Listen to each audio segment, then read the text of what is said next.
can I be an entrepreneur? So what we're going to do is we're going to talk about the different qualities that entrepreneurs have, and we're going to talk about potentially ways that they can be cultivated. So first of all, what's an entrepreneur? So a basic definition is that this is someone who has the capacity and willingness to develop, organize and manage a business venture along with any of its risks. And risk is a very important word here in order to make a profit, and profit is the other important word. So essentially, an entrepreneur takes risk to make profit. And the spirit of entrepreneurship is really these two words, innovation and risk-taking, and also it entails, of course, profit. Now, the idea of entrepreneurship actually has very deep implications for society at large. So if you think about entrepreneurship and the innovation that comes along with it, first of all, it has a relationship to economics. So what entrepreneurship does is it's one of the ways that it reorganizes land, labor, natural resources, and capital. So the way that our whole economy is being run and that resources are being organized very much relates to entrepreneurship in a way. And secondly, it has a close relationship to the nation state. So whenever you hear the political discourse about things like or things like that, so these things are very much related to the idea that in order to have a strong national economy, you want to have a lot of people taking risks, you want to have a lot of people that are starting new companies, you want to have a lot of people that are innovating within big companies, and you want to essentially push forward this spirit of innovation, risk-taking, and entrepreneurship. So when you look at the academic literature, there are about 6 waves of literature and entrepreneurship, and this is, of course, a rough way to divide them. You can divide them in countless ways. But the first wave in the 16th and 17th century was essentially pointing out that the entrepreneur was a risk-taker more than anything else. So these were essentially people that were more prone to assuming a greater amount of risk.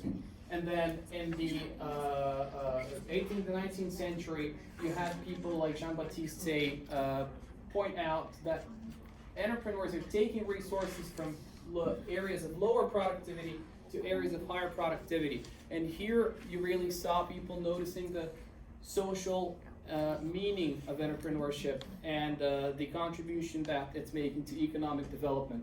Now, the third wave of entrepreneurship theories in the early 20th century had to do with the idea of innovation. The entrepreneur was seen as an innovator.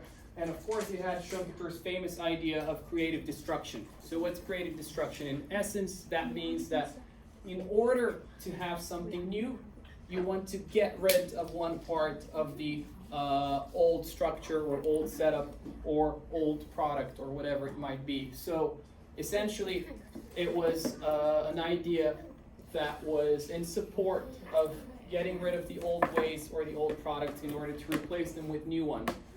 Now, the fourth wave of entrepreneurship theories stressed the individual traits of entrepreneurs, and it went beyond risk-taking. It was looking at things like the ability to lead, the ability to excel, to find, to identify new ideas, and to push them to the market. The fifth wave of entrepreneurship theories can be summarized in something like a push and pull theory. So when you think of entrepreneurship, entrepreneurs are not just born in an isolated space. So there's plenty of external factors that can shape entrepreneurship positively or negatively. So for instance, whether you have certain social backing, so whether the state is providing you social benefits, or whether your family has resources that you can rely on, these might be factors that can encourage you to take a risk. So if you know that failure does not mean that you're going to be hopeless and desperate, then you might be more willing to take a risk, for example. So these type of external factors in the environment was also something that was considered as a key component of shaping entrepreneurship. And finally, the sixth wave of entrepreneurship combined the ability to lead others, the ability to manage others, and the idea of being an entrepreneur into one. And of course, when you look at examples in practice that we're gonna talk about later in the discussion, you might argue that you need to distinguish the ability to lead others and to start a business from the ability to manage others, and to grow a business. So these might be things that you want to keep separate. So with all of these theories, in simpler terms, why do people become entrepreneurs? Well, research shows there are 3 reasons why people become entrepreneurs. First of all, as we mentioned before, they are okay with taking risk. They have a high tolerance for risk. Second of all, they have a perceived net desirability of self-employment. That means they don't want to work for anybody. They don't want a boss. They don't want somebody sitting over their head and telling them what they have to do and when they have to do it. They want to be in control of what they do and when they do it. And third of all, there's a perceived feasibility of self-employment. So that means they believe that they're more efficient when they organize their own time. They believe that they can motivate themselves sufficiently. They don't need a company or a manager to go and motivate them. They are self-starters. They can push themselves and essentially rely on their own motivation. So here is a sentence that is maybe the most important part of the entire presentation today. So entrepreneurs are made, not born. And I repeat that, entrepreneurs are made, not born. So all kinds of research, reports, interviews, empirical survey results, all of them show that entrepreneurship is something that you develop and something that has to do with a skill set that grows gradually rather than something that you just possess.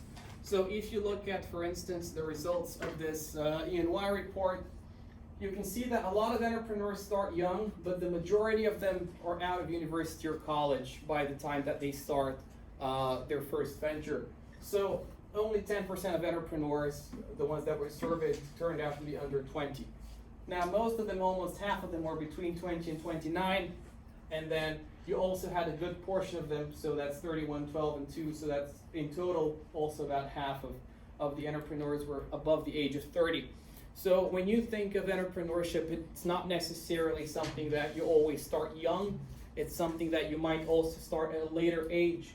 And one of the reasons for this is that over 50% of the entrepreneurs transitioned from being employees to being entrepreneurs because they gained a certain skill set from working for somebody. They learned the ways to do things and then they implemented them into their first company.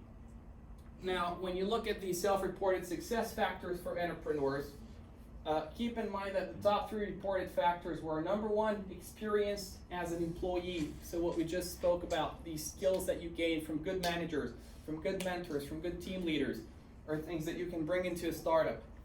Number 2, higher education, hence why you're doing your degree right here. Number 3, mentors, right? So that's, for instance, the investors that we had a look at the beginning of the session today. They could potentially mentor younger people and show them some of the good ways to do business, the good ways to navigate your way around, the good ways to negotiate, etc. And then the bottom 3 reported factors were investors, friends, and having corporate level executives on the board. So the thing that's probably most spoken about as the hard thing to get is usually investors and capital when you get into the circles of people talking about startups. And actually it's one of the bottom 3 reported factors, investors, in terms of bringing success. So experience as an employee in higher education tends to have a much greater impact on the success rate of startups. Now, entrepreneurship is rarely something that people do as a one-off thing. So it's usually something that they tend to repeat in terms of an experience as they get better at it over time. So this is what we call sometimes a serial entrepreneur. So that's a person that starts a business, develops it, sells it, starts a business, develops it, sells it, etc. And they usually have this grow and sell mentality. Now there is a good portion of these people that might keep a small stake or a small portion of the equity in previous businesses, and some of them sell all of it, of course. But keep in mind that it's the minority of entrepreneurs that create the majority of businesses. So about 10% of entrepreneurs start between 25 and 30% of all new businesses. And about 20% of entrepreneurs start almost 50% of new businesses. So that means once somebody learns how to go through the process, makes the connections, gets the experience, they're very likely to repeat the process with another venture or in another sector sometimes even. Now, when you are starting your own venture, company, business, you have to pay attention to the danger of the narcissism trap. So especially when you have a company that you've worked on very hard for 2 years, 3 years, 5 years, sometimes it might be hard for you to give up the equity or to sell off a portion of the company or to give a part of the decision making to another group of people. That might be your team or that might be a group of new investors. So you always have the dilemma of what one Harvard business professor calls being rich versus being king. So if you want to be rich, what you want to do is you want to start diluting the equity and own a smaller portion of a more valuable venture. Whereas if you want to be king, you don't bring a lot of new investors or a lot of new executive team members on board, so you make all the decisions, but the problem is that your business doesn't increase in value as fast. So this is a dilemma that young founders tend to face. And then also you have the grow and grow mentality. So there's a small core of entrepreneurs that make the transition from a startup to a mature company. So some entrepreneurs prefer to start a venture, develop it, and sell it off to somebody else and be serial entrepreneurs like the ones that we spoke about before. And some of them prefer to grow and develop the company and scale it up. Now, these are two things that are suited sometimes to different types of people. So the skills you require to grow a business are not the same skills that you require to set up a business and to get it running. So it's actually a very small percentage of entrepreneurs that have these multiple skill sets, and they can both start a business and also keep it running and scale it up.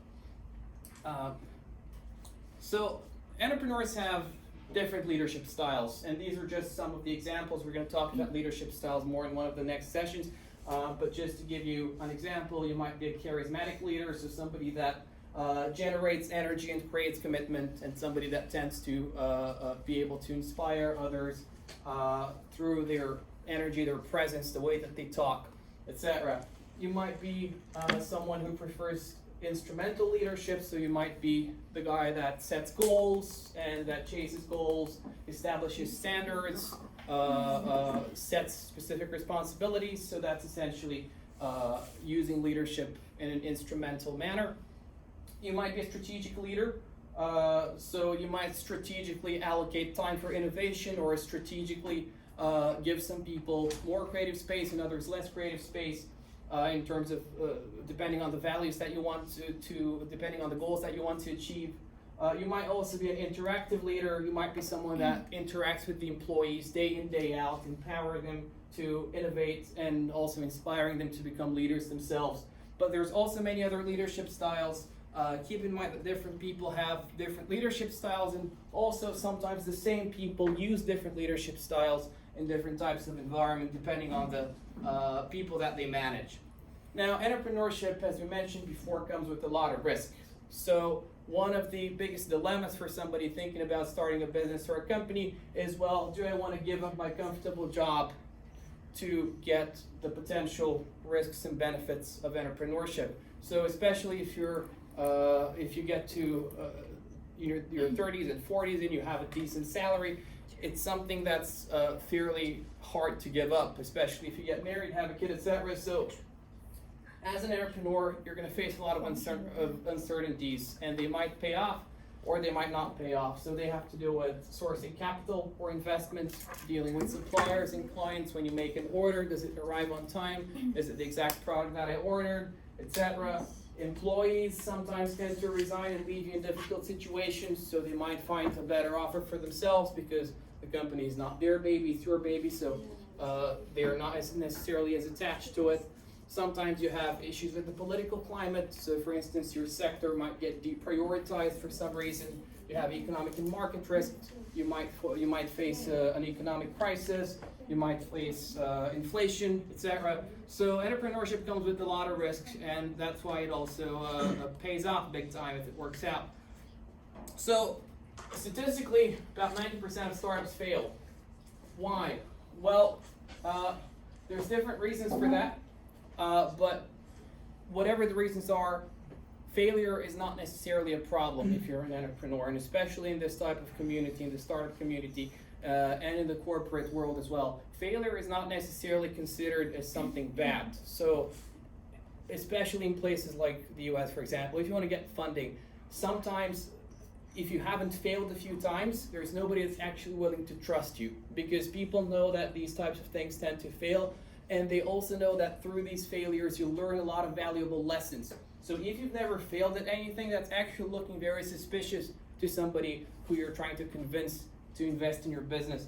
So if you want to succeed in the startup world, usually there's 4 types of characteristics that these types of businesses have. Well, first of all, they have a product that's perfect for the market.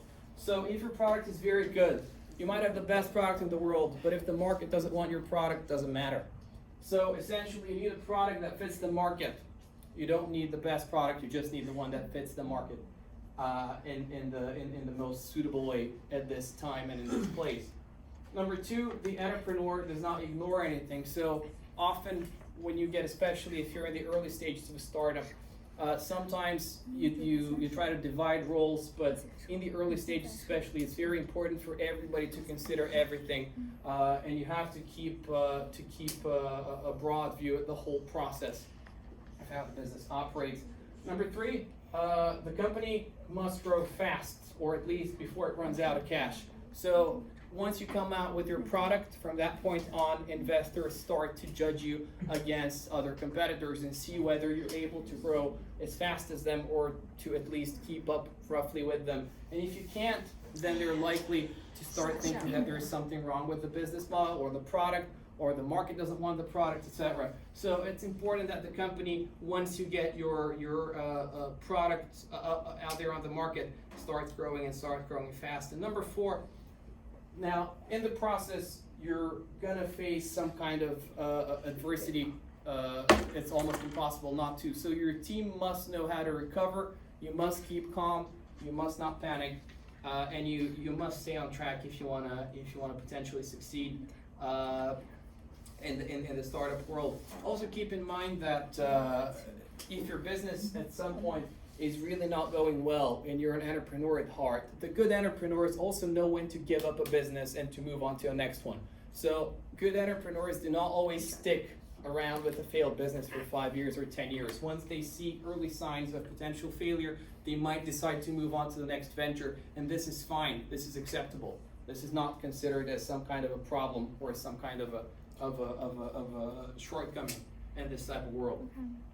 So entrepreneurs have a lot of competencies, and it depends on the person, it depends on the type of business they're running, the model they're running, the environment they're in. But these are some of the ones that are often quoted when we talk about entrepreneurship. So number 1, an entrepreneur has a need for achievement, and that's, I believe, quite self-explanatory. Number 2, they have a risk-taking propensity, and that's something that we spoke about before. Number 3, they have a tolerance for ambiguity. So that's actually pretty important, because entrepreneurs are people that don't have a problem with not knowing what's going to happen exactly tomorrow. So if you're set on planning everything in advance, 6 months in advance, 1 year in advance, that's a bit of a problem when it comes to entrepreneurship. Number 4, they have an internal locus of control, so that means they believe that their own actions affect the outcome of processes. Number 5, we have self-efficacy, so that's a personal trust that the set goals will be met, and it's also a high level of efficiency. Number 6, you're able to set realistic goals and to chase them. Number 7, you have independence. You're able to take your own judgment as decisive, even though you listen to a lot of other people's judgments. At the end of the day, you listen to yourself when you're making decisions. You must have drive. You must have a lot of energy. You must be willing to put a lot of effort. You must have some sort of egoistic passion. And that means you should have no problem with being in the spotlight. As an entrepreneur, you're often going to have to represent your business day in, day out, go and speak at a lot of different events, go and speak to investors, go and be in front of people. So you should have some sort of a wish to be in the spotlight. You should also have some level of empathy, so you should be able of understanding other people's feelings and experiences quite well and quite intuitively. Usually, a lot of entrepreneurs need social commitment as well, especially in the way that that the business environment works today. Social commitment tends to be pretty important, and also you need to have good team spirit. So you need to be willing to act for the good of your team as well.